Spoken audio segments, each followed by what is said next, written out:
Hello everyone. तो IDFC first bank के results आए हैं आज। कॉन कॉल भी हुआ है, बट कॉन कॉल इनका अलग से डिस्कस करेंगे डिटेल में। अभी जो मेन पॉइंटर्स हैं रिजल्ट्स के अंदर एंड यहाँ से आगे का कैसा आउटलुक लग रहा है आईडीएफसी फर्स्ट बैंक का, पूरे बैंकिंग स्पेस में किस तरीके की डील है इस बैंक के अंदर, इन सारी चीज़ों पर डिस्कशन करेंगे। तो रिजल्ट से स्टार्ट करते हैं। सबसे पहले डिपॉजिट बुक, मतलब इस पे तो आईडीएफसी फर्स्ट बैंक हर एक क्वार्टर में सबको आउट परफॉर्म करता है। इस क्वार्टर में भी आप देखोगे तो 24% की वाई ग्रोथ है बैंक के डिपॉजिट में। क्यू ऑन क्यू भी 5% से बैंक का डिपॉजिट बुक ग्रो किया है। कासा डिपॉजिट सबसे इंपॉर्टेंट 33% की ग्रोथ है इस क्वार्टर के अंदर भी, और अभी भी आप देखो 51.6% का कासा रेशियो है। अभी हमने कल ही सीएसबी बैंक को डिस्कस किया था, और उससे पहले आप वो एसबीएफसी फाइनेंस का भी कॉन कॉल सुन लो, और भी जो लेंडर्स हैं जिसका भी आप मैनेजमेंट की कमेंट्री सुनोगे, हर एक मैनेजमेंट क्या बोल रही है कि बैंकिंग में डिपॉजिट का वॉर चल रहा है। मतलब एक एक रुपए के डिपॉजिट के लिए एक तरीके से लड़ाई चल रही है कि कौन सा बैंक ज्यादा इंटरेस्ट रेट दे करके कस्टमर को अपना डिपॉजिट बढ़ा सकता है। उस टाइम पे आप देखोगे Kasa ratio IDFC first bank का इस क्वार्टर में नहीं, पिछले क्वार्टर में नहीं, पिछले साल देख लो, उससे पिछला साल देखो, कंसिस्टेंटली मोर देन 40%, 45-50% के रेंज में ही रहा है। अब पॉइंट क्या है ना कि यहाँ पे ये काउंटर पॉइंट जरूर आता है कि ये बैंक सेविंग अकाउंट पे इंटरेस्ट रेट भी ज्यादा देता है, पर ऐसा नहीं है कि सिर्फ ये बैंक देता है, और भी बैंकों के पास में वो टूल है। मतलब आप सेविंग अकाउंट पे इंटरेस्ट रेट ज्यादा ऑफर करके अपना डिपॉजिट बुक ग्रो कर सकते हो, कासा रेशियो इंप्रूव कर सकते हो।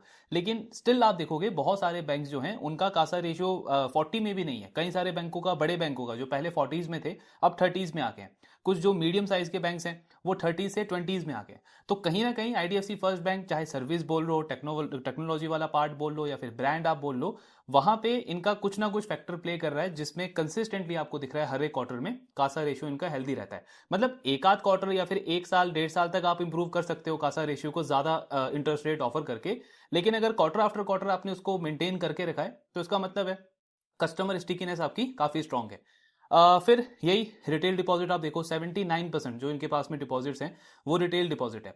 यही काम ना सीएसबी बैंक को भी करना है। सीएसबी बैंक जो हमने कल डिस्कस किया था, उनका अभी सिर्फ 50-55% के आसपास है। ये बैंक का भी पहले 30-35% के रेंज में था, लेकिन पिछले कुछ सालों में इसको 79% कर दिया। तो सीएसबी बैंक के लिए भी अगला 18 मंथ्स, 24 मंथ्स में यही बड़ा चैलेंज है, क्योंकि अब वो जो कोर बैंकिंग सिस्टम है उनका सीबीएस, वो अपग्रेड हो चुका है। तो उनको भी अपना ये रिटेल डिपॉजिट वाला पार्ट इंप्रूव करना है।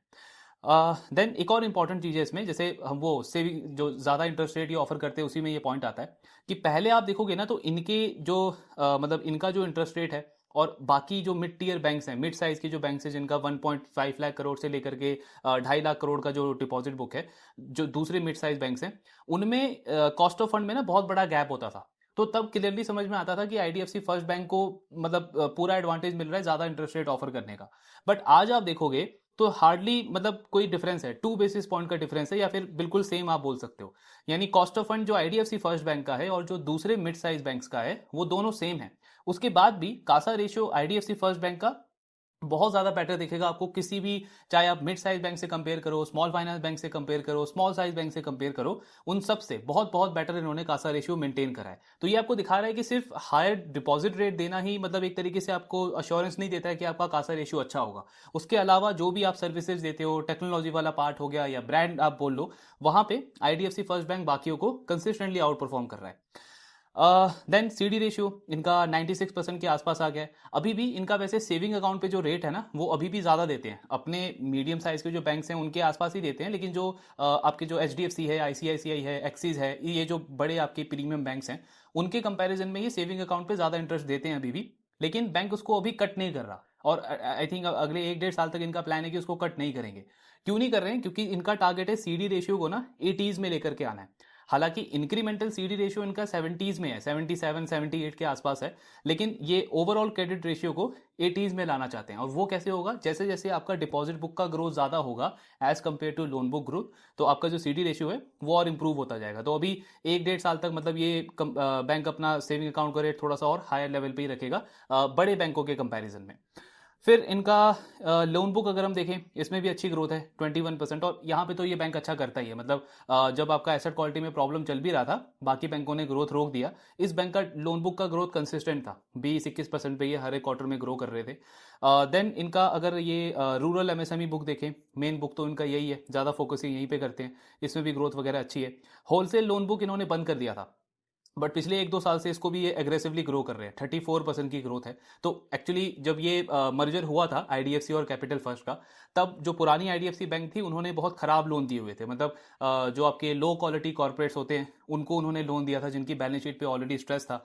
तो इन्होंने कुछ सालों तक आप देखोगे होलसेल बुक को सिर्फ डी ग्रो किया है। सेम जैसे पिरामल फाइनेंस की स्टोरी है, कोविड से पहले जो खराब कॉर्पोरेट्स थे उनको लोन दिया था, अब वो भी होलसेल 2.0 लॉन्च किया उन्होंने। आईडीएफसी भी आप देखोगे पिछले 1-2 साल से बहुत हाई रेट से होलसेल बुक को ग्रो कर रहे हैं। बट अब ये सिर्फ उन कॉर्पोरेट्स को लोन दे रहे हैं जिनका ये रेटिंग आप देखोगे तो काफी बेटर है। मतलब 77% लोन उनको दिया है जिनकी क्रेडिट रेटिंग ए या उससे बेटर है, यानी कि जो बेस्ट क्वालिटी के कॉर्पोरेट्स हैं, बैलेंस शीट पे कोई ज्यादा डेट नहीं है, बैलेंस शीट बिल्कुल क्लीन है, स्ट्रेंथन बैलेंस शीट है, उनको लोन दे रहे हैं। फिर इनका अगर हम प्रोडक्ट वाइज देखें कहाँ पे इन्होंने ग्रो किया है, तो जो 3 सबसे मेन प्रोडक्ट हैं इनके, मॉर्टगेज हो गया, व्हीकल लोन हो गया और आपका कंज्यूमर लोन हो गया। आपकी growth high double digit I है इन तीनों के अंदर। व्हीकल लोन में ज़्यादा ग्रोथ देखने को मिली है, मतलब बुक का साइज भी बड़ा है, उसके ऊपर से ग्रोथ भी अच्छी है क्योंकि आपका जीएसटी रेट कट हुआ है, तो 2 व्हीलर की सेल, आपकी जो 4 व्हीलर की सेल्स है वो अच्छी रही होगी Q3 में। इसके अलावा क्रेडिट कार्ड वो भी अच्छा कर रहा है, 32% से ग्रो किया है। इसमें भी आप इनको मतलब वो जो दूसरे स्मॉल फाइनेंस बैंक हैं जैसे एयू बैंक हो गया या इंडसइंड बैंक का क्रेडिट कार्ड का बिजनेस हो गया, इवन एसबीआई का जो क्रेडिट कार्ड का बिजनेस है, सबके एसेट क्वालिटी बढ़ गई थी पिछले 1-1.25 साल में। बट इनका वो ये क्रेडिट कार्ड वाला बिजनेस अच्छा कर रहा था। सिर्फ वही एक माइक्रो फाइनेंस का इनका एक प्रॉब्लम चला है। माइक्रो फाइनेंस हालांकि आईडीएफसी फर्स्ट बैंक ने इस क्वार्टर में भी ग्रो नहीं किया है। हमने हालांकि बाकी लेंडर्स को देखा कि उनका एमएफआई बुक ग्रो कर रहा है, डबल डिजिट में ग्रो कर रहा है, ये अभी भी इसको डी ग्रो कर रहे हैं। तो एक तरीके से बैंक अभी बिल्कुल भी रिस्क लेने के मूड में नहीं है। मतलब इसका जो कंट्रीब्यूशन है ये और ज़्यादा कम कर रहे हैं पूरे बैंक के बुक के अंदर। बाकी होलसेल वाला जो बुक है उसमें भी आपकी 25-30% की ग्रोथ रही है। फिर इनका ये हाँ, कलेक्शन एफिशिएंसी अगर हम देखें ओवरऑल बैंक लेवल पे तो इसमें भी इंप्रूवमेंट है। बीच में ये नीचे आ गई थी, 98% आ गया था अगर आप ये माइक्रो फाइनेंस वाला देखोगे, 97% तक चला गया था। वहीं पे इनके एनपीए बढ़े थे, बट अभी इसमें इंप्रूवमेंट देखने को मिल रहा है कंसिस्टेंटली, 2-3 क्वार्टर में 98-99% क्रॉस कर चुका है। देन SMA1 SMA2 यानी कि कितने कस्टमर्स हैं जिन्होंने एक ईएमआई 2 ईएमआई मिस कर दिए, बेसिकली इंक्रीमेंटल एनपीए बढ़ेगा नहीं बढ़ेगा उसका एक तरीके का इंडिकेटर होता है ये। तो ये भी आप देखो, जो पीक बना था इसका मार्च में, फिर जून में इंप्रूवमेंट हुआ, सितंबर में इंप्रूवमेंट हुआ और अभी ये जो Q3 है इसमें और हमको इंप्रूवमेंट देखने को मिल रहा है। ओवरऑल अगर हम इनका प्रोडक्ट वाइज देखें कहाँ पे कस्टमर अपनी ईएमआई मिस कर रहा है तो वो भी आपको दिखेगा, चाहे आप मॉर्टगेज बुक देखो, व्हीकल देखो, एमएसएमई देखो, सब में इंप्रूवमेंट है या फिर स्टेबिलिटी देखने को मिल रही है। माइक्रो फाइनेंस इनका जो प्रॉब्लम था उसका वही मार्च में पीक बना था, फिर मार्च से अब ये जो Q1 गया है उसमें देखो कितना शार्प रिकवरी हुआ। फिर Q1 से Q2 में और इंप्रूवमेंट देखने को मिला एंड अभी Q2 से Q3 में 27 बेसिस पॉइंट का और इंप्रूवमेंट देखने को मिला है। मतलब एसेट क्वालिटी का ट्रेंड भी अच्छा चल रहा है बैंक का। देन इनका ये ग्रॉस एनपीए, इसमें भी इंप्रूवमेंट है। पीक बना था 1.8% पे, अब आ गया 1.5%। इनका गाइडेंस है ग्रॉस एनपीए का 2%, मतलब 2% या उससे नीचे रखेंगे। तो ये बढ़ना जरूर शुरू हुआ था लेकिन 1.8 के बाद इन्होंने इसको रिकवर करना स्टार्ट कर लिया और अभी तो और क्वार्टर ऑन क्वार्टर इसमें इंप्रूवमेंट देखने को मिली है।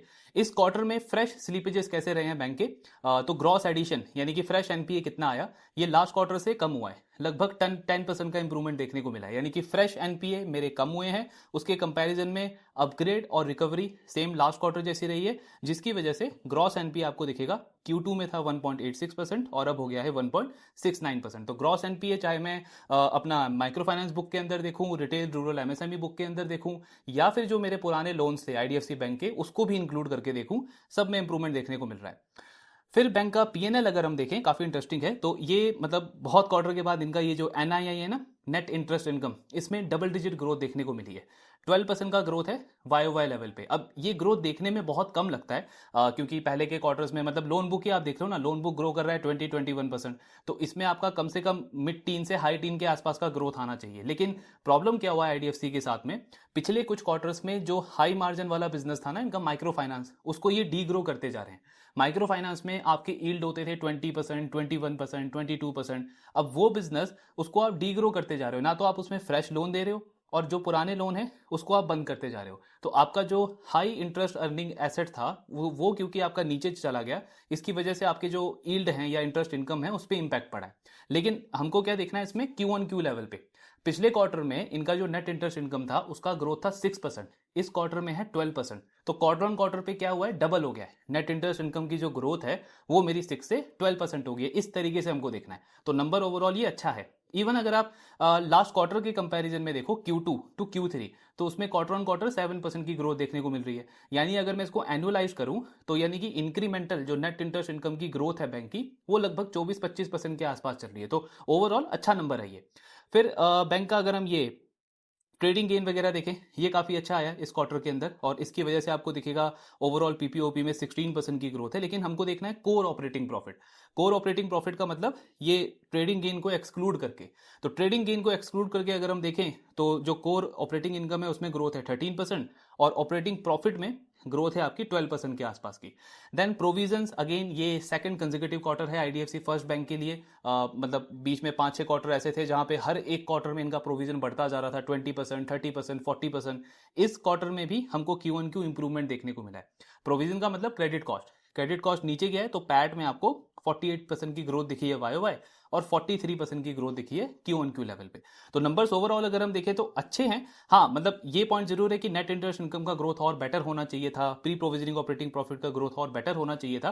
पर उसमें हमको ये चीज समझना पड़ेगा कि बैंक का पिछला जो क्वार्टर है, कुछ क्वार्टर जो हैं 5-6 क्वार्टर बीच में, वो बहुत खराब गए हैं, और जो हाई इंटरेस्ट वाला बिजनेस है उसको आपने अभी रिड्यूस कर दिया है। उस वजह से नेट इंटरेस्ट इनकम में थोड़ा सा हमको कम ग्रोथ देखने को मिल रहा है। पर कोर ऑपरेशन प्रॉफिट अगर आप देखोगे क्वार्टर ऑन क्वार्टर लेवल पे, तो इंप्रूवमेंट का ट्रेंड कंपनी का और इंप्रूव हुआ है, 6% से 12% पे ये पहुंचे। प्लस अगर आप निम भी देखोगे इनका इस क्वार्टर में, तो 5.7 से आई थिंक 5.8% के आसपास ये पहुंच चुके हैं। इन्होंने मार्जिन के ऊपर गाइडेंस दिया था, पहले इनके मार्जिन होते थे 6.2 6.3%, लेकिन वही ये आपका मतलब माइक्रो फाइनेंस को आपने रिड्यूस किया, प्लस आपके एनपीए बढ़ते गए, तो बैंक का जो निम है वो कम होकर के 5.7 चला गया था। लेकिन वो बॉटम बना लास्ट क्वार्टर में। वहां से इन्होंने गाइडेंस दिया था कि जब हम ये फाइनेंशियल ईयर एंड करेंगे, यानी Q4 ऑफ FY26, उसमें हमारा नेट इंटरेस्ट मार्जिन 5.8% हो जाएगा। अभी इन्होंने कॉन कॉल में उस गाइडेंस को बढ़ा दिया है। इनका कहना है 5.85% पे हम एंड करेंगे FY26 को। तो मार्जिन का इंप्रूवमेंट यानी कंटिन्यू रहेगा Q4 के अंदर भी। तो मार्जिन इंप्रूव हो रहे हैं आपके। और इसमें इनफैक्ट अगर आप कॉस्ट ऑफ फंड देखोगे इस क्वार्टर में ना, तो वो भी कम हुआ है इनका, वाई भी कम हुआ है, क्वार्टर ऑन क्वार्टर भी कम हुआ है। कॉस्ट ऑफ फंड कम होने का मतलब क्या है कि डिपॉजिट बुक पे जो पहले इंटरेस्ट रेट देता था पिछले क्वार्टर में, पिछले साल, उसको मैंने कट किया है। तो उसकी वजह से भी मेरे को मार्जिन में इंप्रूवमेंट देखने को मिला है। और उसके अगेंस्ट में कासा कम नहीं हुआ, कासा मेरा फिर भी उतना है। तो वही है, कस्टमर की स्टिकीनेस काफी अच्छी है बैंक के अंदर। एंड ओवरऑल ग्रोथ का गाइडेंस तो इनका वही है 20% के आसपास का। अब ओवरऑल अगर हम डील देखें आईडीएफसी फर्स्ट बैंक की, तो प्राइस टू बुक इनका अभी चल रहा है 1.6 के आसपास का। लास्ट क्वार्टर में जब हमने डिस्कस किया था कि अब ये बैंक अच्छा लगने लगा है, तब इनका प्राइस टू बुक था 1.2 1.3 के आसपास। तो थोड़ा सा मार्केट ने रिवॉर्ड जरूर किया है, बट अभी भी आप देखोगे तो रिकवरी पाथ तो जस्ट स्टार्ट हुआ है आईडीएफसी फर्स्ट बैंक का। मेन इनका जो ये ऑपरेटिंग लेवरेज जो इनको दिखना शुरू होगा इनके पीएनएल के अंदर, वो हमको FY27 के अंदर दिखेगा, जब इनका कॉस्ट टू इनकम जो है वो नीचे की तरफ जाना स्टार्ट होगा। तो वो ट्रेंड अभी आना अभी आना बाकी है। रिकवरी जस्ट अभी आई है कंपनी की। क्रेडिट कॉस्ट भी आप देखोगे तो इस क्वार्टर में इनका 2.05% है। इनका गाइडेंस था कि इस साल के एंड में, मतलब H2 में, हमारा क्रेडिट कॉस्ट होगा 2.10%। तो गाइडेंस से बेटर कर रहे हैं। प्लस मैनेजमेंट ने कॉन कॉल में भी बोला है कि आगे जाके Q4 में भी क्रेडिट कॉस्ट हमारा और नीचे जाएगा। यानी कि क्रेडिट कॉस्ट नीचे होगा तो मेरा जो पीपीओपी का जो ग्रोथ है और पैट का जो ग्रोथ है, इन दोनों में मुझे मतलब पॉजिटिव चेंज देखने को मिलेगा। यानी पैट का ग्रोथ पीपीओपी से ज्यादा बेटर रहेगा Q4 के अंदर। और फिर FY27 में भी सेम गाइडेंस है इनका, क्योंकि इंडस्ट्री आप देखोगे तो सबके जो ये प्रोविजन के नंबर है सबके कम हो रहे हैं, तो उसका एडवांटेज आईडीएफसी फर्स्ट बैंक को भी दिखेगा। तो मतलब ओवरऑल अच्छे नंबर्स हैं, आगे का आउटलुक अच्छा ही लग रहा है बैंक का। एंड पूरे बैंकिंग स्पेस में ये आईडीएफसी फर्स्ट बैंक हो गया, सीएसबी बैंक हो गया, ये टॉप 2 सबसे बेस्ट बैंक लगते हैं। सीएसबी बैंक मतलब थोड़ा नियर टर्म का आउटलुक उनका थोड़ा सा अनसर्टेन है, क्योंकि एक तो वो स्लीपेजेस बढ़ गए इस क्वार्टर में। हालांकि हमने वो कल डिस्कस किया कि वो टेम्पररी है, एक तरीके का इस क्वार्टर का पेन है, आने वाले क्वार्टर्स में वो चीज आपकी डाउनवर्ड ट्रेजेक्ट्री में रहेगी। लेकिन स्टिल उनका जो अर्निंग ग्रोथ है ना, पैट ग्रोथ, वो इतना ज्यादा नहीं होगा आने वाले क्वार्टर्स में, क्योंकि कॉस्ट टू इनकम स्टिल उनके अगले एक साल तक तो ये 60% के आसपास रहेंगे। तो सीएसबी बैंक थोड़ा ग्रेजुअल इंप्रूवमेंट आएगा अर्निंग के अंदर, लेकिन FY27 के सेकंड हाफ के बाद उसमें एक अच्छी रिकवरी देखने को मिल सकती है पैट में। आईडीएफसी फर्स्ट बैंक वो रिकवरी फेज स्टार्ट हो चुका है, तो मतलब यहां से अगला 1-1.5 साल 2 साल के पॉइंट ऑफ व्यू से आईडीएफसी फर्स्ट बैंक काफी अच्छा लगता है। पर पॉइंट ये है कि इनका प्राइस टू बुक अभी 1.5 हो चुका है। और मैं वही सोच रहा था कि लास्ट टाइम जब मार्केट अच्छा कर रहा था और आईडीएफसी फर्स्ट बैंक का बिजनेस बहुत अच्छा था, तब इनका पीक वैल्यूएशन पे प्राइस टू बुक था 2.5 2.6 के आसपास, और आरओई लेकिन तब इनका 10-11% होता था। अभी आरओई आप देखोगे तो 4% के आसपास है। आरओए आप देखोगे तो वो इनका कहना है कि इस साल के एंड तक यानी Q4 जब खत्म होगा तब हम 1% के आसपास पहुंचेंगे। तो क्या वैल्यूएशन रीरेटिंग यहां से होगी नहीं होगी उसको लेकर के थोड़ा सा मतलब क्वेश्चन मार्क है। रिकवरी अच्छी हो रही है लेकिन यहाँ से बहुत बड़ा अपसाइड अभी नियर फ्यूचर में आईडीएफसी फर्स्ट बैंक को देखकर भी लगता नहीं है वैल्यूएशन वाइज, क्योंकि 1.5 1.6 के प्राइस टू बुक पे ऑलरेडी ये ट्रेड कर रहा है। आरओई लो सिंगल डिजिट में है, अभी इमीडिएटली इंप्रूवमेंट नहीं होगा, वो भी इंप्रूवमेंट हमको FY27 में देखने को मिलेगा। और आरओए का भी सेम केस है। तो कहने का मतलब क्या है कि बिजनेस के रिजल्ट्स अच्छे हैं, बिजनेस का आउटलुक भी अच्छा लग रहा है, लेकिन स्टॉक के पॉइंट्स है ना, वैल्यूएशन के पॉइंट्स है स्पेशली, मतलब नियर टर्म में मुझे इतनी स्ट्रॉन्ग री रेटिंग की अपॉर्चुनिटी नहीं दिख रही। तो अगर मुझे प्ले करना है तो मतलब मेरे माइंड में वही होना चाहिए कि थोड़ा पेशेंस वाला गेम है। अगला 1.5 साल 2 साल के पॉइंट ऑफ व्यू से ओवरऑल ये डील ठीक लगती है। बाकी हाँ, इनका ट्रैकिंग कंटिन्यू रखेंगे, कौन कौन डिटेल में डिस्कस करेंगे, थोड़े और अच्छे इंसाइट्स मिलेंगे कि आरओई के ऊपर और क्या इन्होंने आउटलुक दिया है, तो वो सारी चीज़ें डिस्कस कर लेंगे। बाकी और जो आपके डाउट्स हैं शेयर करते रहिए। Thank you very much.